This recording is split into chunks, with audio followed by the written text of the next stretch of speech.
Kausap nila kami, basta magtiyaga lang kayo, basta magtiwala lang kayo sa Panginoon, at gawin nyo yung the best nyo para makapagtapos kayo. So para sa akin, hindi yung naging point para maging mababa ako. Parang ito pa yung naging challenge sa akin. Hindi lang ako magtatapos, pupunta pa ako sa isang mas mataas na estado ng buhay.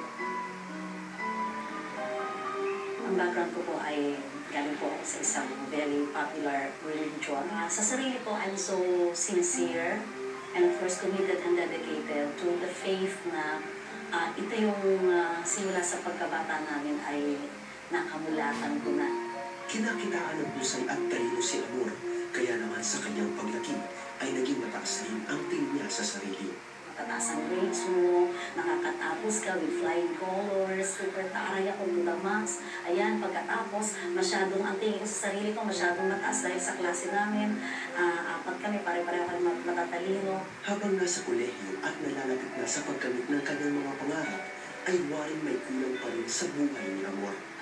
Although ang pagkaisip ko, okay na to para sa akin. Para may contentment na ako, in the sense na sabi ko, talagang ang Diyos napakabuti, ganito. Pero yung personal, yung talagang nararamdaman ko siya, tsaka talagang yung mga bagay na, yung bang ina-expect natin na mga miracles, hindi ako masyadong aware sa mga... Ganda naman yan.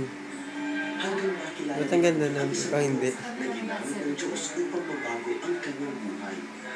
Sa buong klase namin, sabi namin pambira, ano ba itong professor na ito, lalaki pa naman, bakit gano'n siya, masyado siyang makajos, hanggang eventually, nakita namin every MWF, it's time na nag-isa kami ng class, meron siyang word na sinasabi sa amin na parang inspiration, I can really feel yung presence na hindi ko naramdaman nung panahon na I have been doing all these traditions and all these rituals, nung mga panahon na sa former religion ako. And so, I begin asking na, anong meron ang tao na ito na wala dun sa aking kinagis niya na pananampalataya. Tumino sa puso ni Amor ang pangalan ng guro. Doon niya napagtanto na ang Panginoong Jesus ang kukumpleto sa kanyang buhay. Sa tulong at gabay ng kanyang guro, ay tinanggap niya si Jesus bilang Panginoon at sariling tagapagligtas.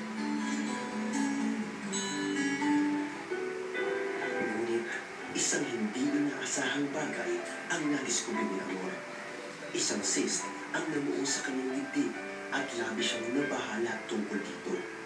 Nakakapangin na natatouch mo yung lahat, marami kang naiisip, ano ba ito, ganito, ganyan, siyempre may fear, o kaya parang hindi mo alam kung anong gagawin mo. Ngunit ang sakit na ito ay inilapit ni Amor sa Diyos sa pamamagitan ng panalangin. At doon, naranasan ni Amor ang pagpapagaling ng Panginoon. He heals those Old Testament, New Testament, at sa ating present generation, if you will only be asking Him, diba sabi nga niya, call unto me and I will answer thee. Bago ko umalis doon, naramdaman ko lumit siya. And then, siguro mga 1 or mga 3 days, finally mga 1 week after, wala na siya. Wala akong ininom na gamot, wala akong ginawa sa sarili ko. Nag-pray ako by faith. And so during that time, talaga sabi ko, wow, iba talaga itong word na naririto sa pinapakilala ng professor ko. Tanging sa pananampalataya kay Jesus lamang, nasumpungan ni Amor ang tagumpay at pagpapala tinatamasa niya ngayon sa buhay. God has given us talents. Ang mga talento na yun, analyze, evaluate ourselves, at ang mga talentong ito, ipagamit natin para sa kaluwalhatian ng ating Panginoon. Trust unto the Lord in all your heart and lean not unto your own understanding. In all your ways, acknowledge Him, He will direct your path. So dito ko nakita na ito na yung tunay na katagumpayan, na ang binibigyan ng kaluwalhatian ay ang ating Panginoon. You know, it's always a step of faith, Alex, every time you do something, like in the case of Amor, yung whole family nila, ay yun ang religious belief nila, no? Once you step out of that, para bang the family thinks, you know, it's like an insult to them. Ano nangyari sa'yo? Or are you lost? You know, why did you go that way? They're not sure, they're not clear on what you're doing. So, may talagang natural yung persecution na darating sa buhay niya.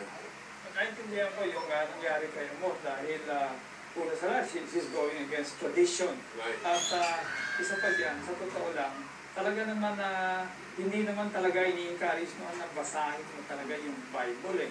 So yan, nung nagkaroon ng Bible study kay Amor, syempre nakita niya, naliwanagan siya Because ang sabi ng Bible, the words of God are spirit. Kaya yung kumbaga sa makukundi ka ng word ni God. So, nagkaroon siya ng personal relationship with the Lord.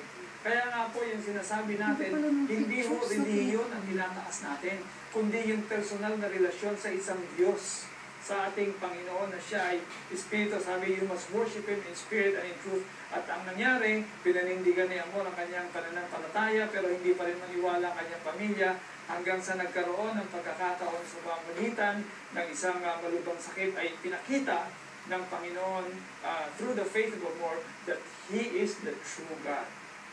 He is the living God. Amen. The God who created you can truly set you free and make you whole again. All we need to do is trust in His love and in His power. Alex, let's pray for all those that are watching right now na meron silang